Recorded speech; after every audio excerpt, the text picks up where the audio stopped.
différent. Noé s'échoue sur une montagne à proximité de la Mecque actuelle, puis il découvre la Kaaba, détruite par le déluge, et reconstruit avec soin cette maison de Dieu, bâtie par Adam.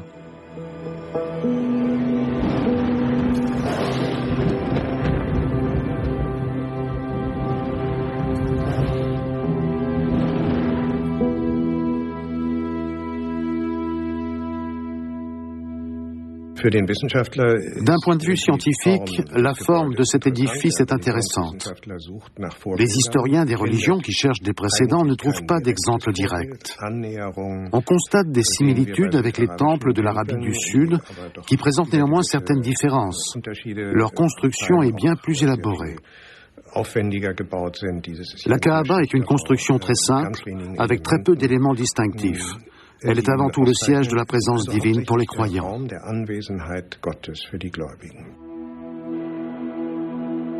Le patriarche Abraham passe pour le père commun des Juifs, des chrétiens et des musulmans.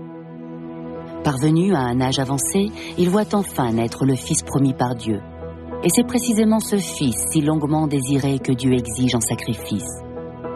Alors qu'Abraham brandit déjà son couteau, et alors seulement, un ange envoyé par Dieu retient son bras. C'est ainsi que Dieu éprouve la foi d'Abraham. Juifs et chrétiens connaissent cet épisode biblique sous le nom de sacrifice d'Isaac. Pour les musulmans, en revanche, c'est Ismaël, le fils que lui a donné une servante, qu'Abraham est appelé à sacrifier. Les Arabes descendent d'Ismaël, tandis qu'Isaac est l'ancêtre de tous les Juifs. Un seul point fait l'unanimité, finalement, c'est un bélier qui est sacrifié. Dans la tradition islamique, Abraham est le fondateur du culte rendu à la Kaaba. D'après les récits consacrés au prophète Mahomet, nous savons que la Kaaba contenait à l'origine de nombreuses idoles dont le prophète a ordonné la destruction. Il y avait aussi des peintures murales dans cette salle. La Kaaba était donc aménagée comme un sanctuaire typique de la fin de l'Antiquité, mais de style arabe. Le prophète a expressément protégé les images d'Abraham et de Marie avec l'enfant Jésus. Il a empêché qu'on les efface. Ces fresques sont manifestement restées en place un certain temps, mais elles ont depuis longtemps disparu. À part cela, nous ne savons pas grand-chose à propos du culte pré-islamique parce que les théologiens musulmans se sont appliqués à éliminer tous les vestiges des croyances arabes précédentes. Certaines rumeurs laissent parfois entendre que des fouilles archéologiques pourraient apporter quelques lumières, peut-être même à proximité de la Kaaba, mais cela n'est pas dans l'intérêt du pouvoir islamique actuel.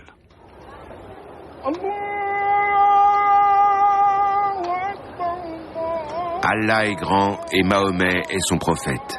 C'est par ces mots que le muezzin appelle les croyants à la prière. Mahomet naît à la Mecque vers 570 après Jésus-Christ. Son père meurt peu après sa naissance et il perd sa mère à l'âge de 6 ans. L'orphelin est élevé par un oncle à l'ombre de la Kaaba. À 40 ans, Mahomet le marchand et caravanier reçoit la première révélation. Guidé par la parole divine, il devient le prophète d'une religion nouvelle. Mahomet s'attaque alors au polythéisme païen des habitants de la Mecque. Il débarrasse la Kaaba des idoles vénérées en son sein. Cette purification de la Kaaba est aujourd'hui encore commémorée rituellement 2 fois par an par la Maison royale d'Arabie saoudite. En 1932, les rois saoudiens ont conquis, à l'issue de plusieurs guerres, l'ensemble de la péninsule arabique. La Mecque et Médine appartiennent désormais elles aussi à leur royaume. Sur ces images d'archives des années 30, des pèlerins perpétuent leurs cérémonies religieuses à la Mecque et dans ses environs. Un témoignage intemporel. Reflet de scène sans doute quasi identique du vivant du prophète Mahomet. À partir de l'an 610, les révélations divines faites à Mahomet donnent lentement naissance à une nouvelle religion, qui présente d'évidents parallèles avec le judaïsme et le christianisme. Mais les habitants de la Mecque rejettent l'islam de Mahomet et le prophète se réfugie à Médine. Là, il s'impose véritablement comme chef politique et religieux. Après de nombreuses batailles contre les habitants de la Mecque, c'est en combattant victorieux qu'il rentre dans la ville en 630. Peu avant sa mort en 632, Mahomet établit les fondements d'un important rituel religieux, le Hadj. Tout musulman doit au moins une fois dans sa vie accomplir ce grand pèlerinage à la Mecque et dans ses environs. Lors du Hadj, on se souvient des hauts faits de Mahomet et des prophètes qui l'ont précédé, d'Adam à Jésus en passant par Noé et Abraham. Dans la tradition musulmane, Mahomet est le sceau des prophètes, l'ultime messager de Dieu. Quant au Coran, qui regroupe les révélations célestes faites à Mahomet, il est la parole intacte d'Allah.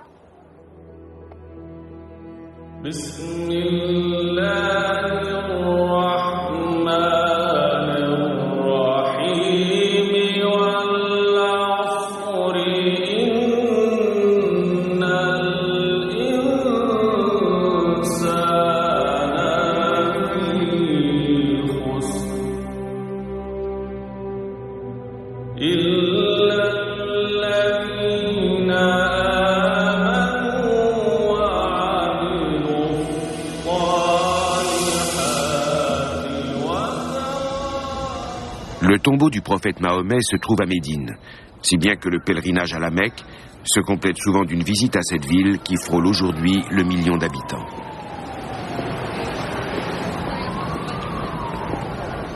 Médine est une ville très apaisante. Dès qu'on arrive là-bas, on s'y sent bien. On fait très vite confiance aux gens. Ils sont très sympathiques, très hospitaliers, serviables. On m'en avait parlé et cette réputation s'est confirmée. À Médine, c'est une toute autre mentalité, une toute autre population qu'à Djeddah ou à la Mecque.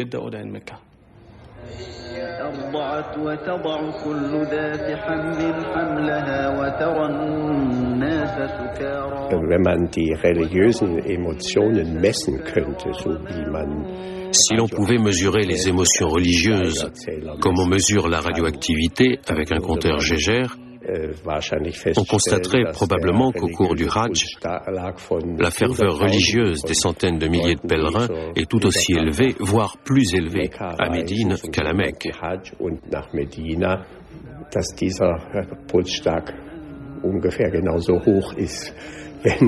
Et pour cause, le rituel qui se déroule à la Mecque est pour ainsi dire de l'ordre de l'obligation.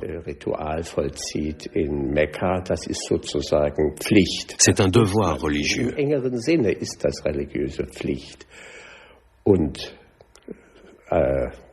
Tandis qu'à Médine, c'est une expérience sans caractère obligatoire mais qui possède un très fort pouvoir émotionnel.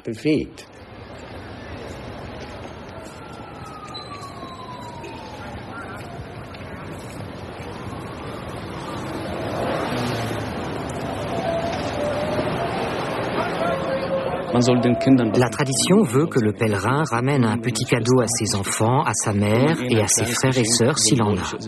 C'est un geste symbolique. Parce qu'en fait, tout ce qui est vendu en Arabie Saoudite, on le trouve aussi dans d'autres pays arabes. En Jordanie, par exemple. Moi, je n'ai rien ramené d'exceptionnel. Juste des babioles, comme des tapis de prière ou des blouses pour les enfants. On achète un peu de parfum aussi. Pour ce qui est des costumes et des vêtements, ils ne sont pas de très bonne qualité et on en achète rarement.